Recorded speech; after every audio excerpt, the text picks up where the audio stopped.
Batman is the most well-handled DC movie character ever. Okay, I'm going to say this. Can we just, you want to start with agree, disagree? Yeah, let's do it. Let's Here are yours? Yeah. Okay. This is literally one I had before we decided to do that segment. Ready? All right. Agree or disagree?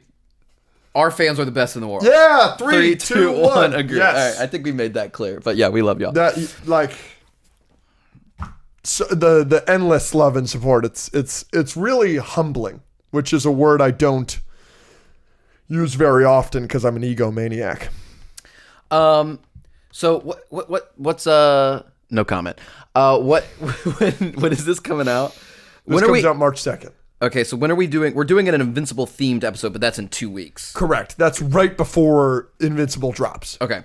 So we're probably going to do like a whole Invincible themed prep episode on the 16th. Mm-hmm. So I saved most of my agree or disagrees that are Invincible themed for then. Yeah. But I will do one right here. Sure. Let's hear it. There isn't a group of superhero characters I'd rather hang out with than the Invincible Squad. Mark, Eve, Debbie, William, Rex. You can throw some more in there if you want, but...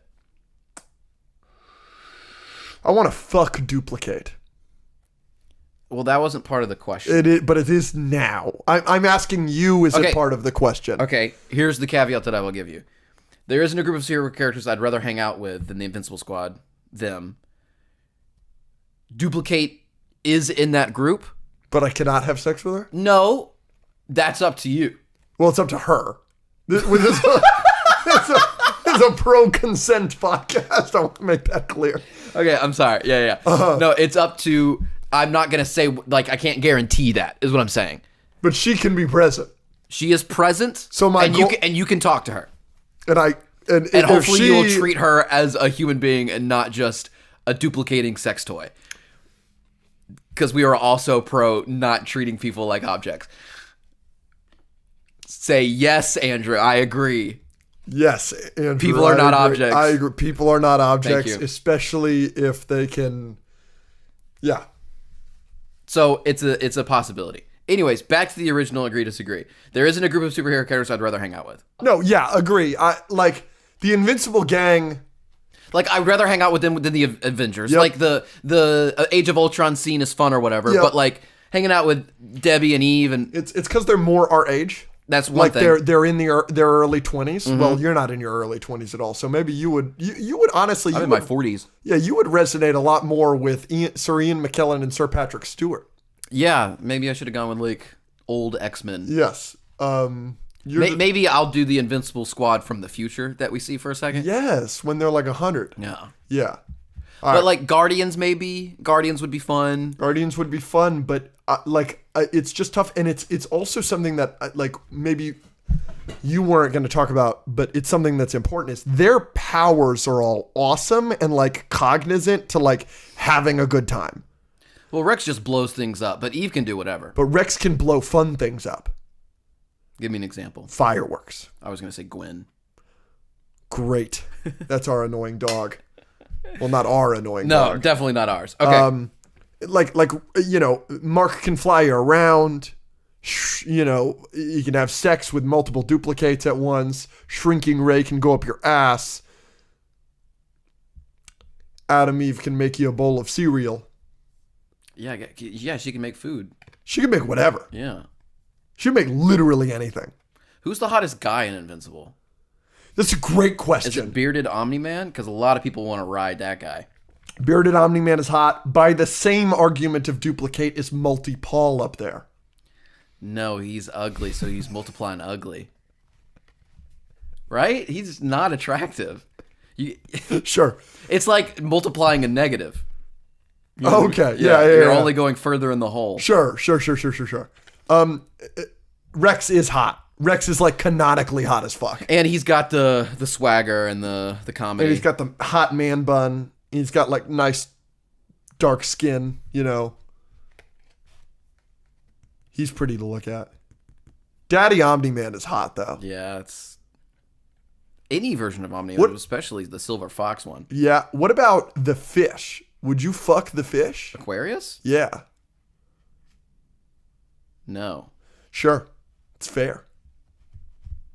Immortal's kind of like mid. Yeah, and he's real old. They need more hot dudes. We need to be able to objectify Mark them is too. hot. Mark is, yes. Mark is hot. Yes. Mark is like super hot. Yes. Mark is hot. Yes. Are you clarifying if he's of age or not? Yes. No, Mark is of age. Well, in season 1, isn't he in high school? Sure, but I'm talking about Yeah. season 3, Mark is hot. Season 2, he's in college. Yeah. Are you fucking Cecil for the love of the game? Like Ow. just because you love him? 100%. Gotcha. Out of respect. Interesting. Out of I feel respect. that way about Donald. Donald. And he's a robot, so he might have some kind of Yeah, he contraption might. in there. He's got some sort of cybernetic penis. Yeah. No. My respect for Cecil is way higher than Donald's. Oh, yeah. No, sure. Sure. Donald's died like 39 times. I'm not. That's awesome. Is it? I prefer Cecil, who melted his face off and stayed alive and fought Omni-Man, bro, and teleports wherever he wants. Is Alan the hottest guy in Invincible? Yes, he's not even a guy; he's an alien. No, he's a Unopan. He's got some muscles on him, though. He does. He's hot. He's hot, and he's got that wife that watched him die. Yeah. That was crazy. But then he came back to life. Hot. You're right. Okay. Doomsday will be better than Age of Ultron. Yeah. 3, 2, 1. I hope so. I'm on record a lot saying Age of Ultron's overhated. Sure. So I think Age of Ultron is really good and it's a really fun time. So if Doomsday is in the realm of Age of Ultron or better, I'd be Thrilled. satisfied. Yeah, sure. I hope it's better, and I just think it'll be better in kind of the argument that you make often on this podcast, which is like it's more of a thing. Yeah. So even if the lows are lower, like the highs could be way, way higher. What's the highest high of Age of Ultron? Is it the Hulkbuster fight? I really like the opening too.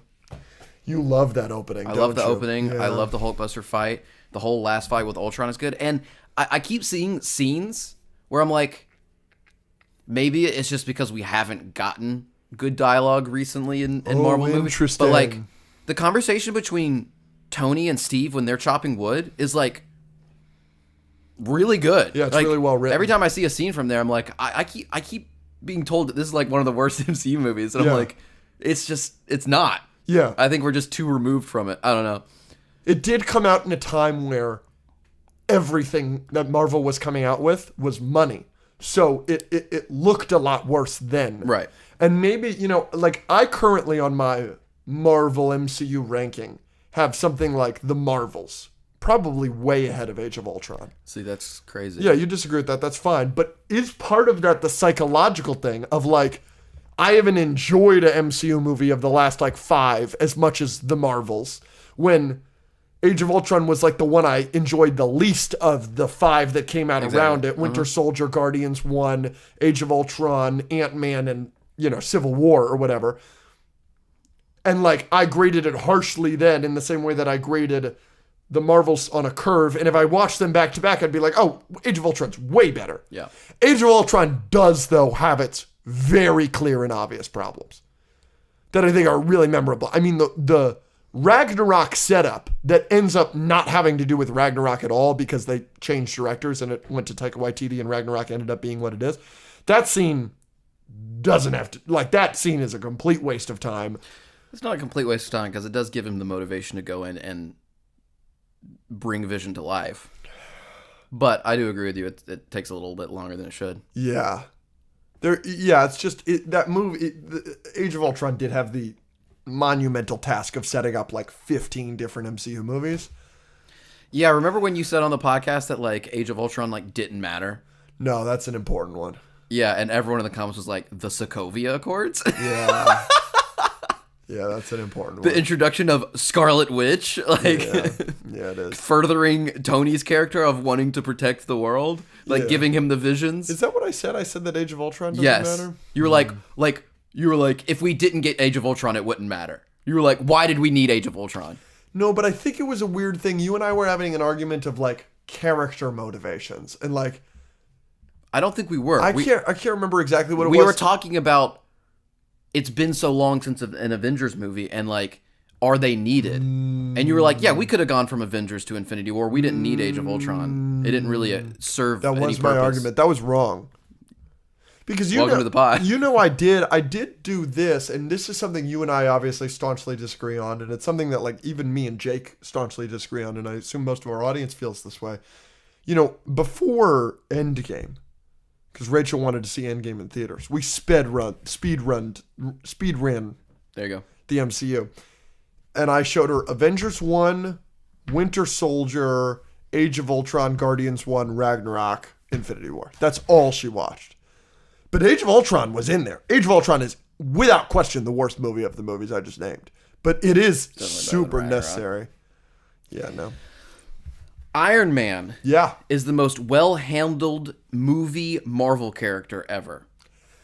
Yeah, 3, 2, 1. I just don't know how you don't say that. Wolverine. No, he's got a terrible movie. He's got a couple of bad things.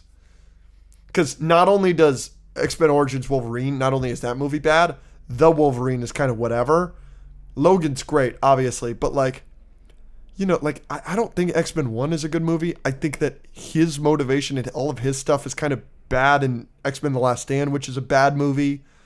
Yeah, no, I don't think so. I mean, they handle a lot of good. I mean, Daredevil. Not in movies. This is specifically says in movies. That's true. That's true. I was going to say, like, Loki has to be up there, but they handled Loki best in his show. I was going to say, like, Rocket, but Rocket doesn't have the movies that Iron Man has. Like, Steve is handled well. Thor is handled well overall, but not as well as Iron Man. There's no Avenger that tops Iron Man. Then I was thinking through, but there's movies, Spider-Man. Which? It's handled overall. Most well-handled. This is Marvel, correct? Iron Man is the most well-handled movie Marvel character ever. Yeah. So that means, I mean, we've gotten 3 trilogies of Spider-Man, basically.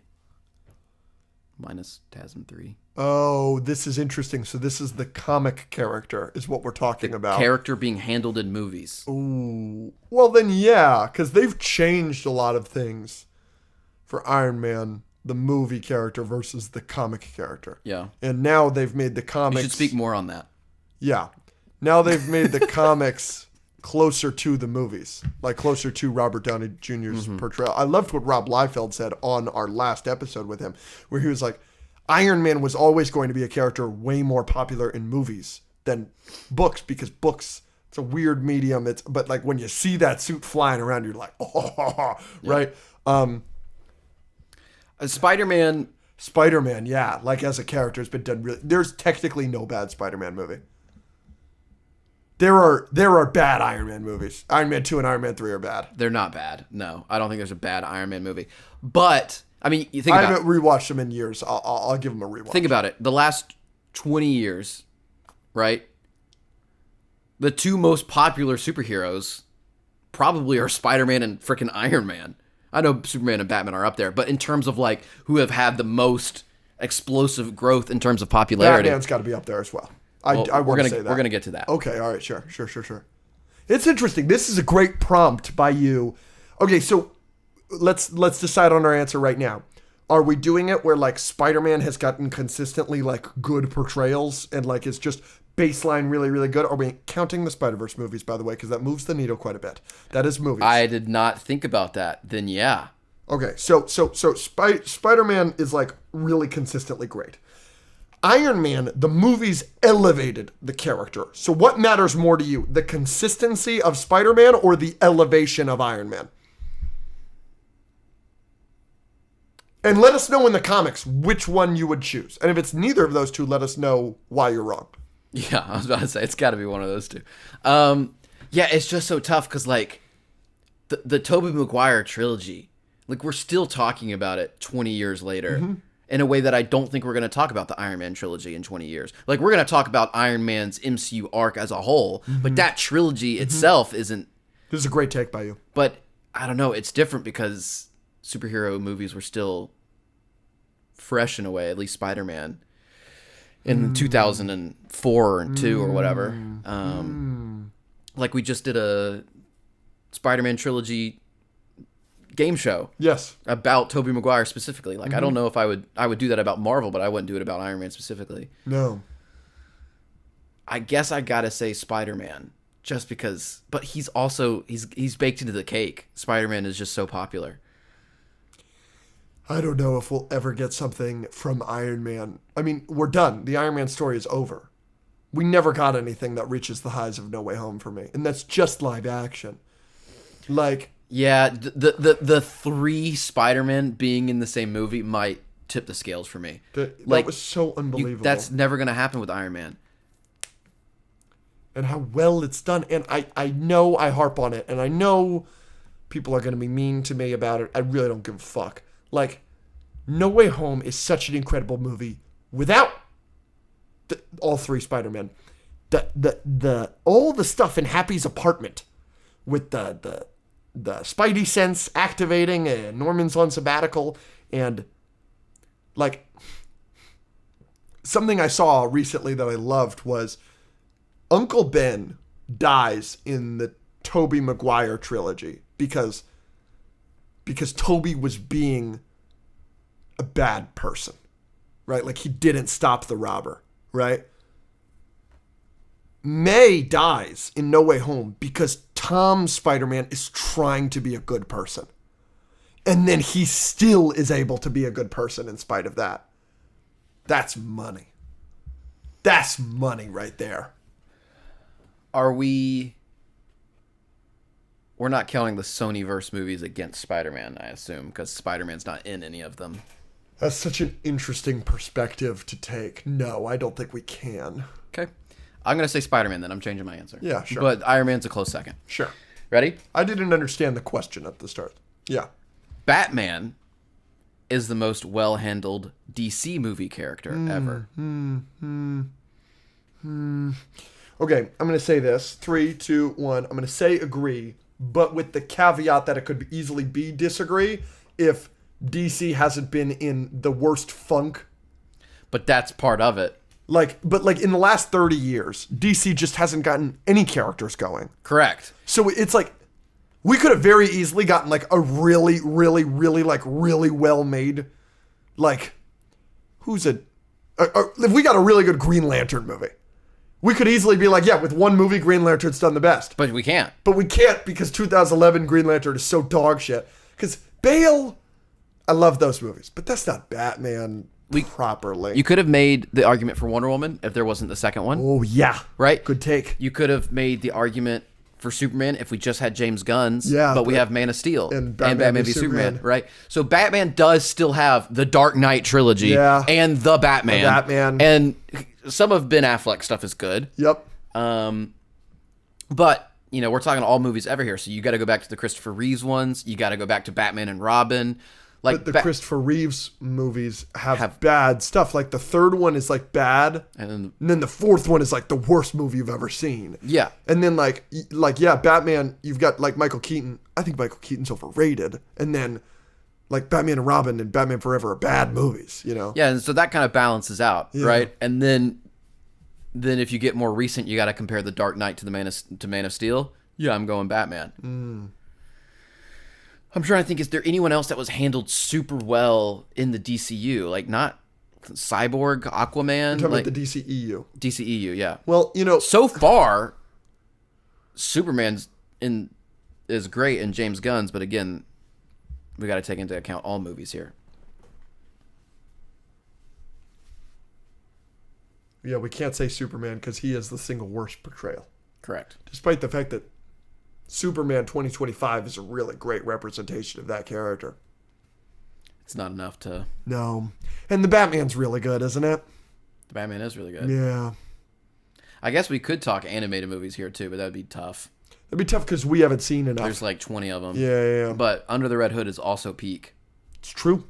Oh, no, that's a TV show. I was about to say Batman the Animated Series. Yeah, that doesn't count, but we do have Batman Mask of the Phantasm, which is that character, that representation, like that show, everything like that.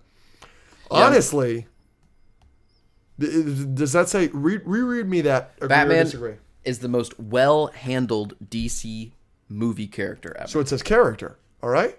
Flip that. I think you could make the argument, if we're not talking just heroes, that the Joker has been treated better than Batman.